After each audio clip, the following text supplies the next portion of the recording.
Good morning, everybody, and welcome to Law and Crime. I'm Jesse Weber, and look who's joining me on set. The infamous Joseph Scott Morgan is here, and I'm so happy he's here, Joseph, because we have a lot to break down today. We're going to be live in a major trial, going to be hopefully covering closing arguments in another case, and we have to break down some very big stories. Thanks for joining us. Let's get started right now. Okay, and now I want to break it down with you, Joseph. I'm so happy you're here.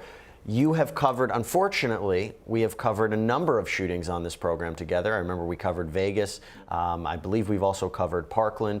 You were talking to me about the Orlando shooting and now these two. What are the similarities you see in these two shootings in relation to other mass shootings in the United States? I think that what it comes down to is that when people are purposed in one particular direction in their life in general, it's striking what an individual that is purpose can accomplish, and unfortunately, they have the tools and the means to do this. The shooting in El Paso is almost unfathomable. For people that have not been in an environment where a live fire is going on, and particularly in this place of business where you have total chaos, people running about, the destruction that he wrought using a weapon that is created for use by the military. Let's talk about those weapons. AK-47 platform. Yeah. What should we know about these weapons that were used, their rate of fire, how quickly it is to keep firing and killing other people at an instant? Well, the weapon that was used in El Paso is on an AK platform, which is the caliber is roughly 7.62 by 39. It's a very robust caliber.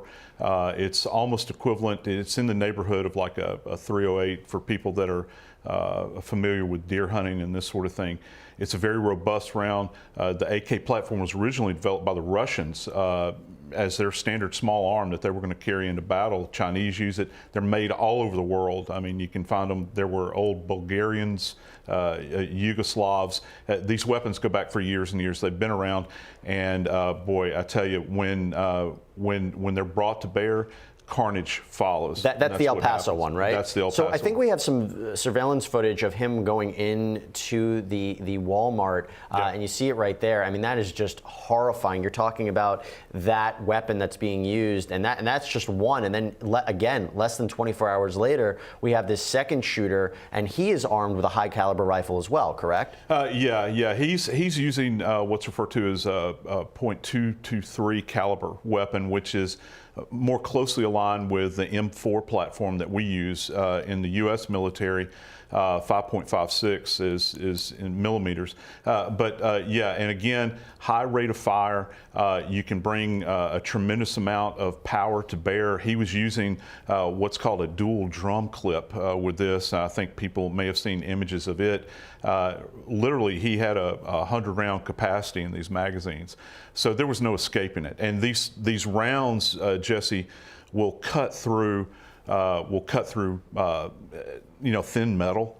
So if you're taking cover behind something, you're going to get struck even that, and just the blast effect relative to this. I've seen cases where people have been struck and killed simply by a round fragmenting off of pavement. Tremendous devastation. So it has a ton of impact, these weapons. Yes. And again, the idea of going into a Walmart or opening fire outside of nightclubs, the idea is to have a mass group, right? Yeah, and you keep them contained in this environment, Jesse, and that's what's going on. If anybody's ever, obviously a lot of us have been into Walmarts, there's essentially one point of egress into the spot, and it's a catch point. The one image that we have from El Paso where he is walking in that front door, he's already shot people in the parking lot, so people are aware and they're going for cover. Well, when people go for cover, many times they'll contain in one area like this. There was one report of a brave employees, I think at Walmart, that put some of the people into a storage container in the back. I might be wrong about that, but that seems to be the story. But you get people that are kind of congregated in one spot, and it's like shooting fish in a barrel at that point in time. How does it take for the authorities to put these gunmen down? I mean, to apprehend them. One of them was apprehended, one of them was gunned down. You're imagining a situation where they have a high caliber weapon. Right. How do police neutralize those threats? Well, it's very difficult. There was a lot that was learned many years ago from the North Hollywood shootout, where the police showed up and all they had were their sidearms and shotguns, and they were trying to take down guys that were dressed in full body armor, and they were firing multiple platforms. In that case, they really came to bring about a mass destruction, and it took a long time to bring these guys down. Now, moving forward in time, you have response teams that come out and they're meeting force with force. You'll have SWAT responses where the SWAT teams are showing up with, say, for instance, 5.56 or .223 caliber, similar to the weapon that was used in Dayton, and taking down these subjects here. I'm actually quite surprised, though, in the El Paso case that this fellow survived. Yeah. And that's what's so interesting about this moving forward. Well, the shooter out in Dayton was gunned down, and, right. and correct me if I'm wrong, he was wearing body armor, yeah, right? Yeah, so that indicates to me he didn't want to be taken. He thought he was going to survive that. He was going to survive it, or at least get as many people killed before he got killed. Right. He was going to do as much damage as he possibly could, because body armor in its normal configuration will defeat small arm fire, say for instance like handguns, like you're talking about 9mm 40 caliber.